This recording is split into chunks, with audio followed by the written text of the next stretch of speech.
하나님의 말씀은 창세기 44장 18절 말씀을 보도록 하겠습니다. 유다가 그에게 가까이 가서 이르되 내 주여 원하건대 당신의 종에게 내 주의 귀한 한 말씀을 아뢰게 하소서. 주의 종에게 노하지 마소서. 주는 바로와 같으심이니이다. 아멘. 창세기 37장에 충격적인 사건이 나오는데요. 야곱이 가장 사랑하는 아들, 채색 옷을 입혔던 아들, 형들처럼 일을 시키지 않고 아꼈던 아들, 누구냐면 요셉입니다.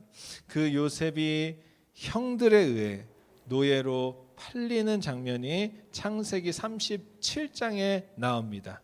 그때 요셉을 팔았던 주동자가 누구냐? 야곱의 넷째 아들이었던 유다입니다.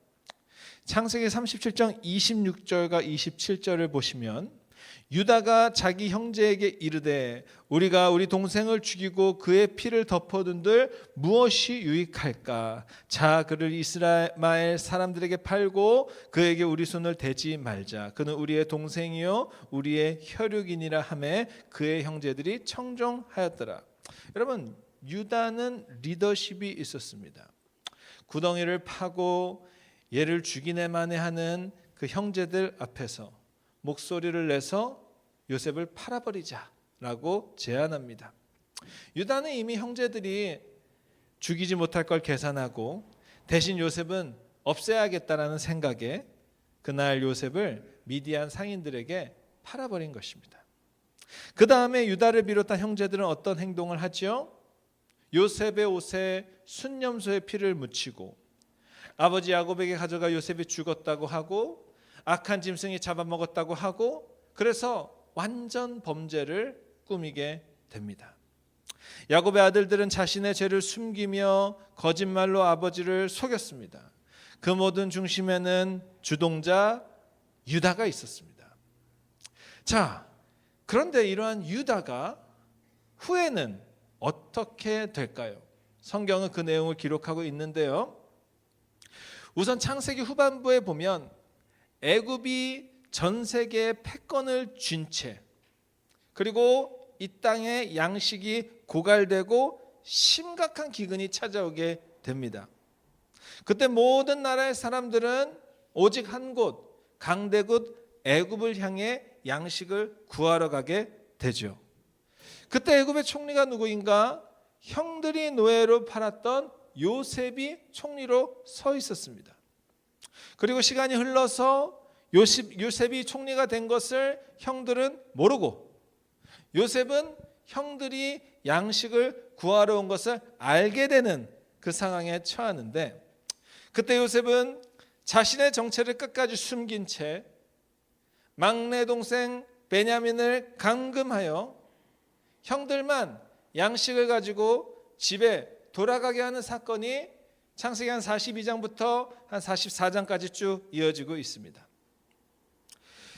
요셉이 베냐민만 가두고 나머지 형들은 집으로 돌아가십시오 라고 했을 때 이 요셉의 형제들의 생각은 어땠을까요? 그래도 우리가 한 가족인데 요셉 베냐민을 두고 갈 수 없어라고 했을까요? 아니면 베냐민 두고 일단 우리라도 살아야지 하면서 가고 싶었을까요? 성경에 그 모든 것이 기록되어 있지는 않지만 저는 그들의 과거의 행적을 보면서 유추하는 것은 아마 요셉의 형들은 베냐민만 두고 자신의 목숨이 살아나는 것에 있어서 안도의 한숨을 쉬었을 것입니다. 왜냐하면 그들은 되게 거짓 가득한 이기적인 인간들이기 때문이죠. 22년 전 요셉을 팔아넘기고 채색 옷에 순념소 피를 묻혀 요셉이 죽었다고 아버지를 속이고 아버지가 너무 슬퍼하니까 악어의 눈물을 흘리며 아버지를 거짓으로 위로하고 그것도 22년간 그 아들 중에서 그 10명의 아들 중에서 11명의 아들 중에서 아무도 그날의 진실을 말하지 않은 채 은폐의 악을 삼고 있는 그들이 베냐민 하나 애굽에 두고 본인들 도망간들 하늘이 무너질까? 아빠 보는 게 두려울까? 그렇지 않을 거라는 거예요. 아마 그들은 자기라도 목숨을 건진 것에 기뻐하며 베냐민 빨리 버려두고 집에 돌아가서 양식 먹을 생각만 하고 있었을 형들임에 틀림이 없습니다. 그런데 그때 그 형들의 이 야비한 생각 뒤에 뒷공문을 빼려고 할 때 느닷없이 용기 있게 나선 한 사람이 있는데 그게 누구냐?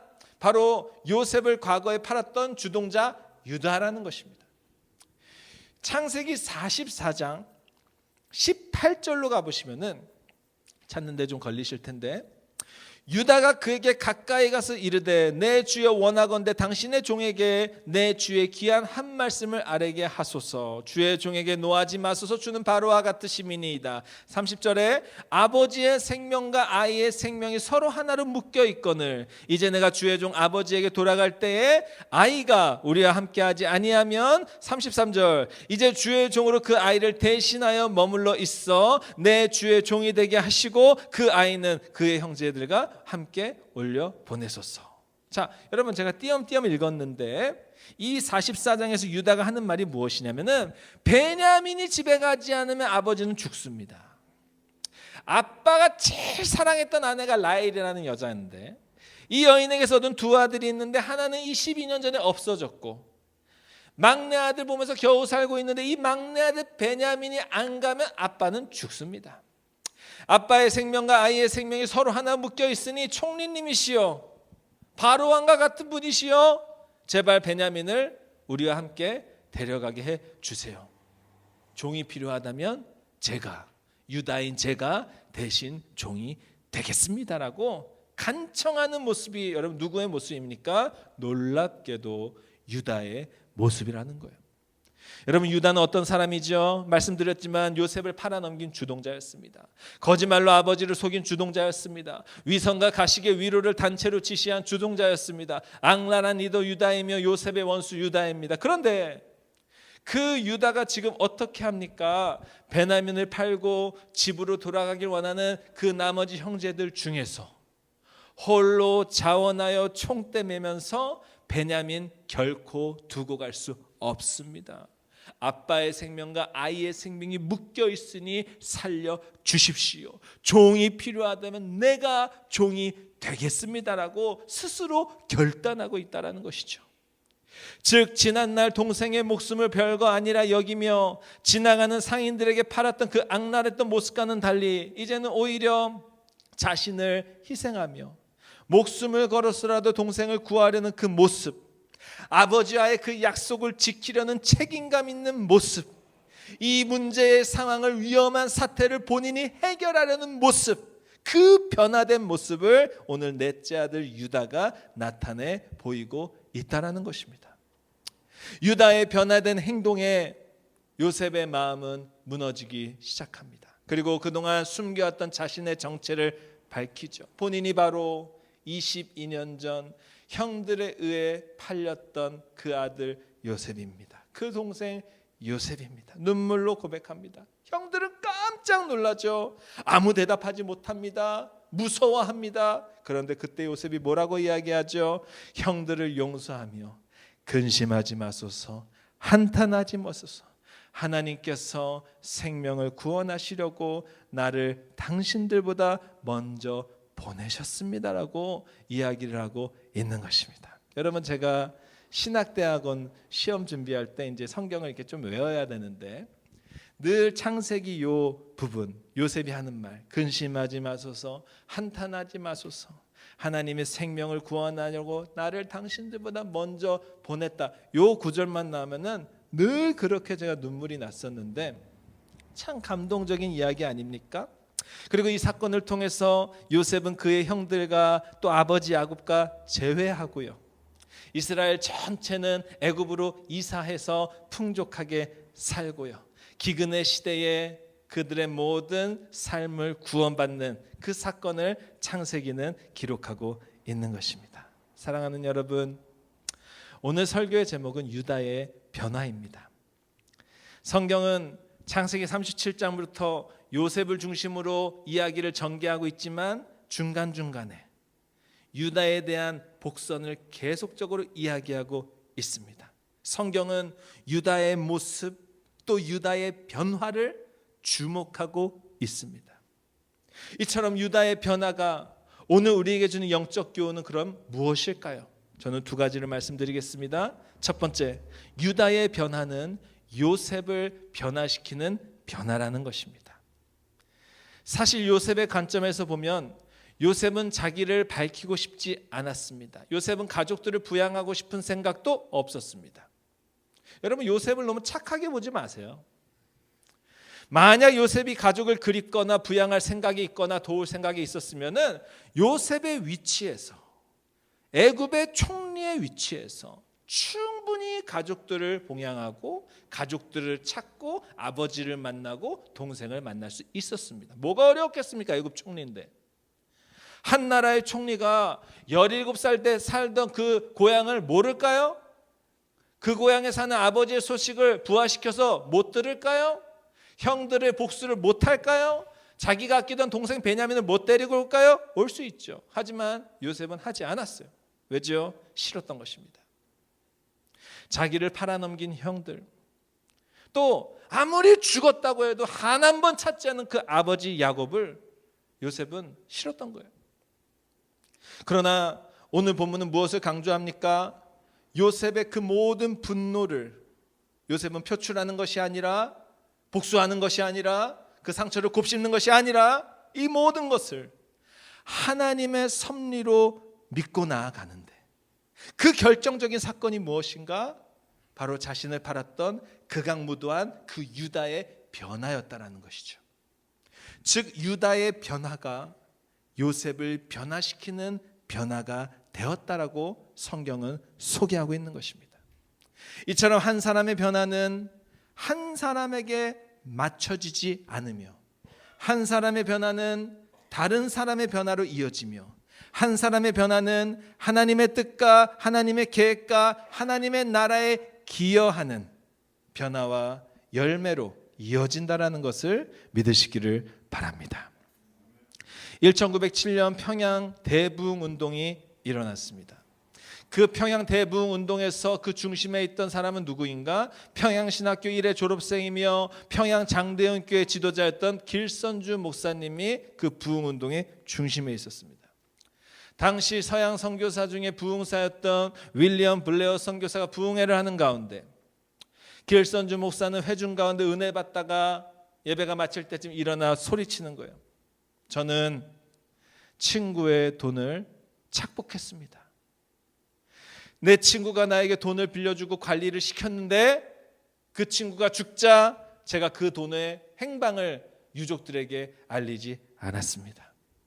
저는 죄인입니다. 저는 그 돈을 돌려주겠습니다. 그리고 하나님께 용서를 구할 것입니다. 회개합니다라고 그 수많은 사람에서 회개하는 그 변화의 모습을 나타냈죠.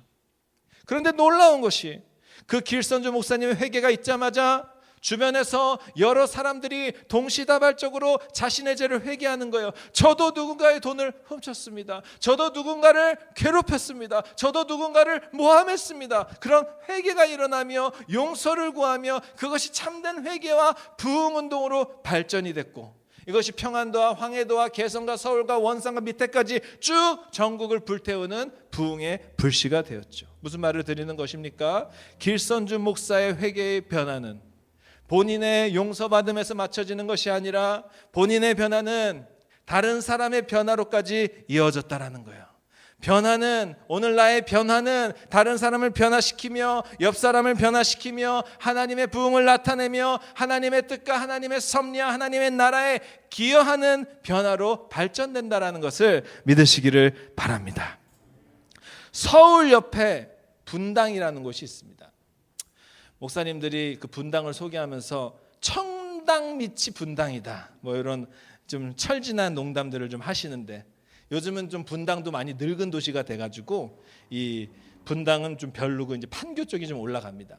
아무튼 판교 포함해서 분당 포함해서 용인 포함해서 다 포함해서 현재 그 동네에서 제일 부흥하는 교회가 어디냐면은 김양재 목사님이라는 여자 목사님이 담임하시는 우리들 교회가 그 동네에서 현재 탑입니다. 탑.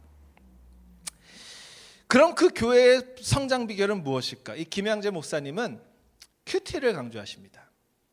근데 그 큐티를 그냥 강조하는 게 아니라, 큐티 많이 하세요 이게 아니라 큐티를 통한 변화, 스스로의 변화를 강조하는데, 이 김양재 목사님의 큐티 세미나를 가면요, 그 큐티를 통해서 변화된 사건들, 가정이 치유된 사건들, 남편의 외도가 끝난 사건들, 아내의 외도가 끝난 사건들, 아이들의 그 사춘기 질풍노도의 시기가 잘 해결된 사건들, 그러한 변화가 그 큐티 책에 고스란히 간증이 되고 적혀 나와요. 때로 읽으면은 아유, 이런 얘기까지 써 있으면 너무 좀 쓴 사람이 좀 민망하겠다 싶을 정도로 정말 속의 것까지 써서 그렇게 하는데, 그 변화를 감사로 여기고 그러한 것을 간증하죠.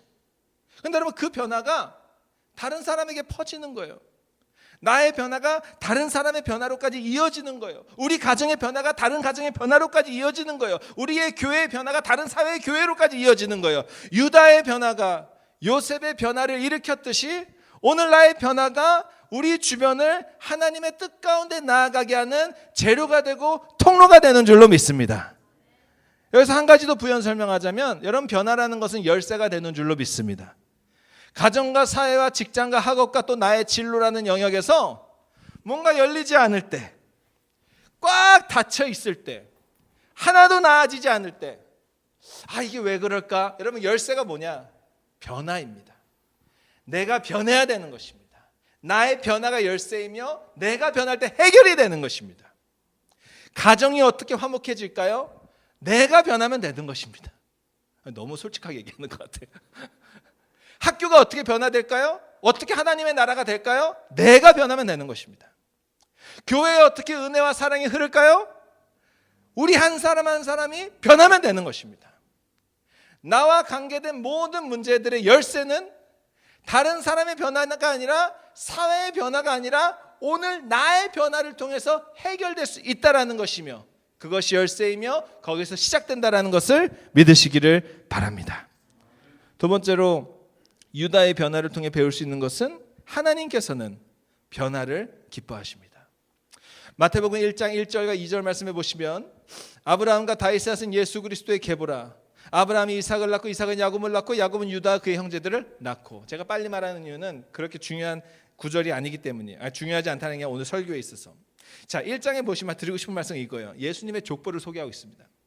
우리가 늘 성경을 읽기를 시작하다가 걸리는 게 뭐냐면, 창세기 1장만 계속 읽고 마태복음 1장만 계속 읽고 그러다 끝나는 경우가 참 많은데, 자, 마태복음 1장 여러분 다 읽어보셨을 거예요. 신약의 가장 처음에 나오잖아요.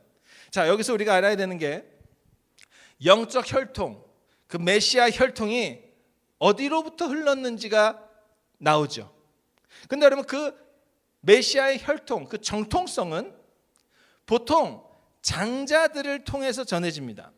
장자들을 통해, 또 장자를 통해, 장자를 통해, 그렇게 하다가 예수님께 갔죠. 근데 이 마태복음 1장의 족보를 쭉 보면 그 영적 메시아 정통성이 장자에게 가지 않고 장자가 아닌 다른 아들들에게 전해져서 가는 경우가 몇 번 있어요. 크게 오늘 소개하는 유다의 때와 또 다윗의 때와 또 솔로몬의 때와 이런 몇 번이 있어요. 근데 대개는 정통성으로 장자를 통해 가죠. 자, 유다만 집중해 봅시다. 아브라함에게서 이삭으로 가는 건 인정. 이삭밖에 없었으니까. 이스마엘은 다른 쪽의 아이니까. 또 이삭에게서 야곱에게 정통성이 가는 것도 인정할 수 있어요. 왜? 야곱이 머리 써가지고 형한테 장자 축복권 샀기 때문에. 근데 야곱에서 걸리는 게 뭐냐? 12아들이 있는 거예요. 12대 1이에요. 그러면 르우벤부터 베냐민까지 쭉 있는데 또 가장 강력한 정통성의 후보가 누구냐? 요셉이죠. 37장부터 주인공 쭉 하면서 요셉은 아주 요셉으로 메시아 혈통이 가도 좋잖아요. 근데 이 기라성 같은 아들 중에서 왜 하나님께서는 예수 그리스도의 족보로서, 메시아의 족보로서, 축복의 족보로서 왜 유다를 쓰시는가? 오늘 그 이유를 말씀을 통해 찾습니다. 하나님은 그 어떤 것보다 변화를 기뻐하시기 때문인 줄로 믿습니다.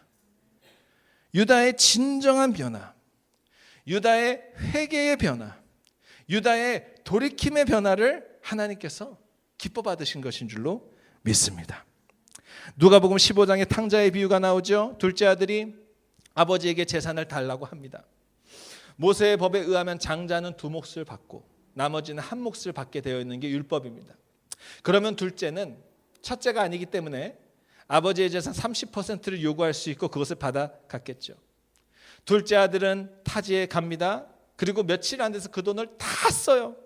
허랑방탕하겠습니다. 거지가 되죠. 그리고 버티다 못해 이제 아버지에게 돌아옵니다. 노예를 쓰게 해달라고. 둘째 아들이 집으로 돌아오는데 저 멀리서 누군가 달려와요. 보니까 자기 아버지예요.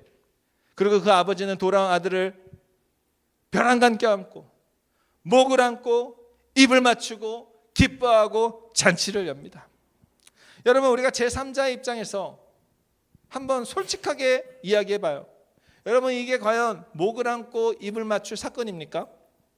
여러분, 자식이 둘째 놈이 건방지게 재산 달라고 그러더니 30% 평생을 모은데 30%를 허랑방탕하게 다 쓰고 돌아왔어요. 이거 여러분, 머리채를 흔들고 혼내도 시원찮을 판에 기뻐하고 잔치를 열다니.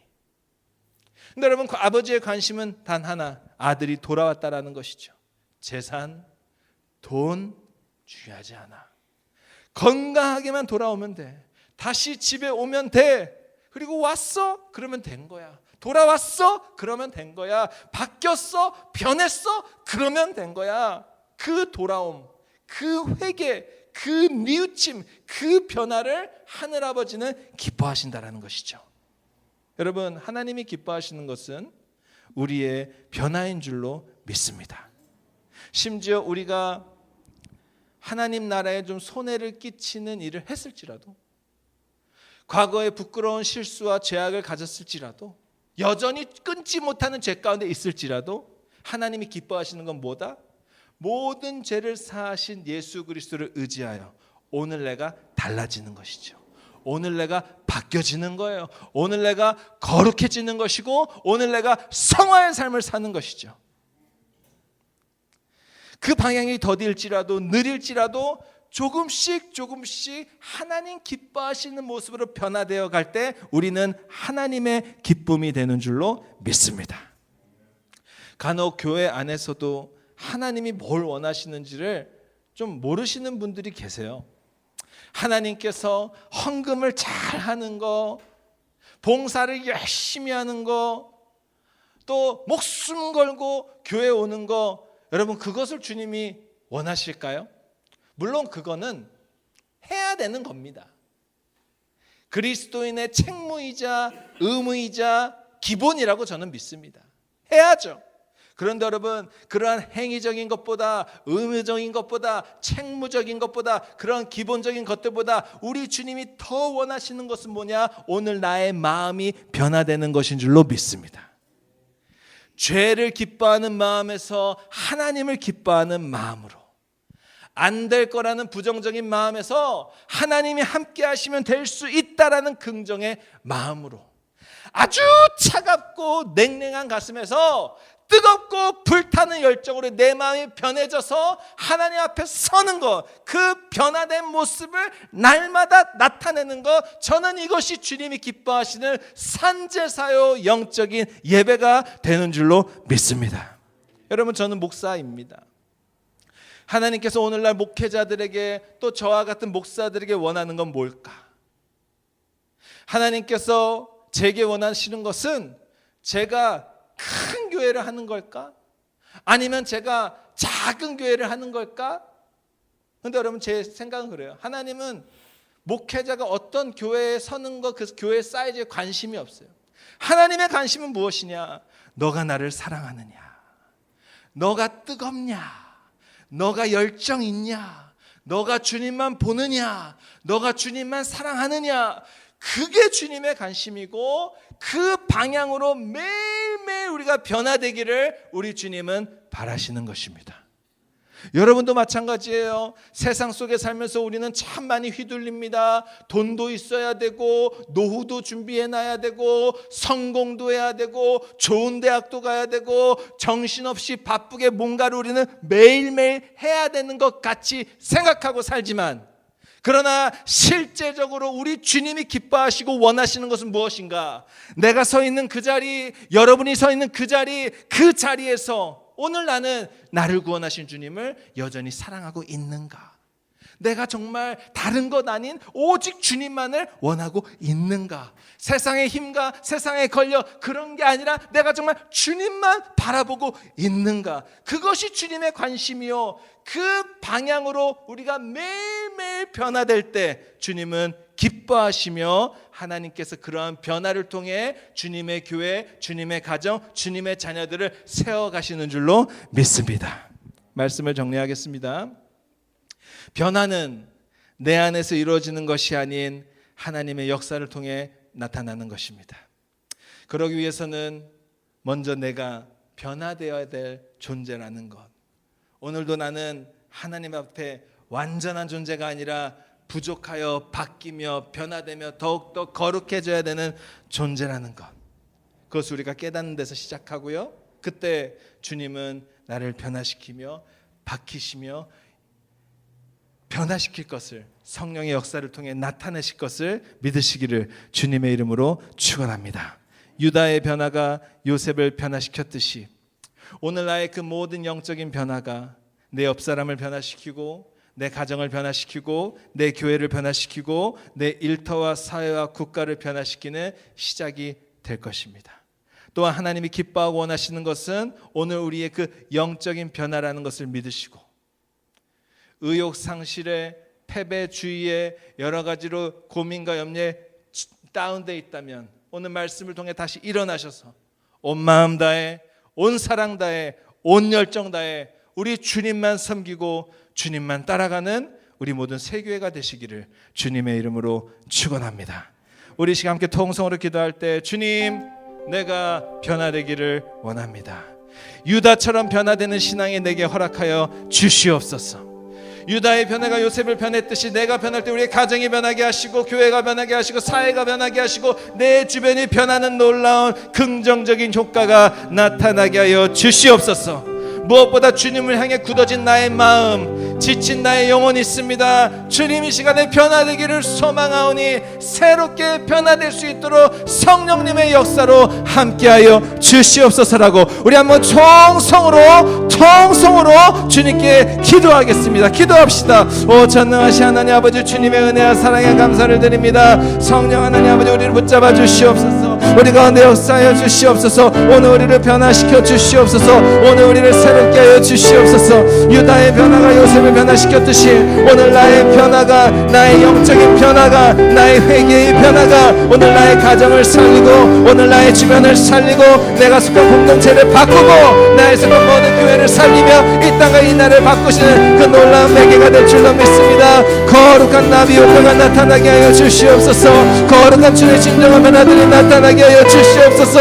하나님께서 우리의 변화를 기뻐하시는 줄로 믿습니다. 날마다 변하는 주님의 백성 되게 하시고 날마다 변하는 하나님의 교회 되게 하시고 날마다 변해서 하나님께 영광을 올려드리는 우리가 되게 하여 주시옵소서. 차가운 마음이 변하여 뜨거운 마음 되게 하시고 일그러진 마음이 변하여 하나님의 형상 되게 하시고 부정적인 마음이 변하여 긍정적인 마음 되게 하시고 모든 악한 죄악의 마음이 변하여 의를 추구하는 마음으로 변화되는 우리 모두가 주님 되게 하여 주시옵소서. 주여 성령 역사하셔서 성령 충만 역사하셔서 이 시간 모든 것이 바뀌는 시간 되게 하여 주시옵소서. 우리의 심령이, 우리의 영혼이, 우리의 마음이, 우리의 모든 것이 변화되는 오늘 이 시간이 드리는 줄로 믿습니다. 주여 역사해 주시옵소서. 주여 함께해 주시옵소서. 주여 은혜를 더하여 주시옵소서.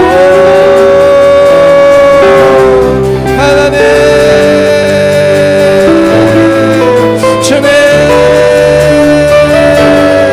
주님께서 함께해 주실 줄로 믿습니다. 역사해 주시옵소서. 우리 이 시간 한 번 더 기도할 때 우리 한 주간의 삶을 놓고 기도하겠습니다. 하나님 이 한 주 동안도 주님과 교제하는 시간, 주님과 친밀해지는 시간, 주님의 역사를 경험하는 이 한 주가 되게 하여 주시옵소서. 여러분의 기도의 제목, 마음의 소원 하나님이 열어주셔야 되는 것, 하나님이 해결하셔야 되는 거 있을 것입니다. 여러분 그것을 기도할 때 이 시간에 기적의 시간이 될 줄로 믿습니다. 함께 통성으로 기도하겠습니다. 오 전능하신 하나님 아버지, 주님의 은혜와 사랑에 감사를 드립니다. 이번 한 주를 살아가는 가운데 주여 역사하여 주시고 동행하여 주시고 함께 하시는 은혜의 역사가 주님 있게 하여 주시옵소서. 하나님 아버지 사랑하는 우리 기도 모든 믿사오니 응답되는 역사 있게 하여 주시옵소서. 하나님 모든 막힌 것이 해결되는 역사 있게 하여 주시옵소서. 우리의 모든 병든 것이 치유되는 역사 있게 하여 주시옵소서.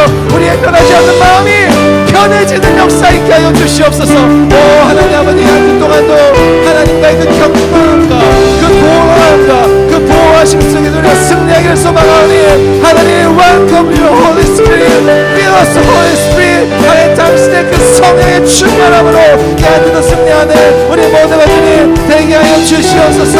하나님 그 함께 하여 주실 줄 믿습니다. 역사해 주실 줄 믿습니다. 통행하여 주시옵소서. 은혜를 더하여 주시옵소서.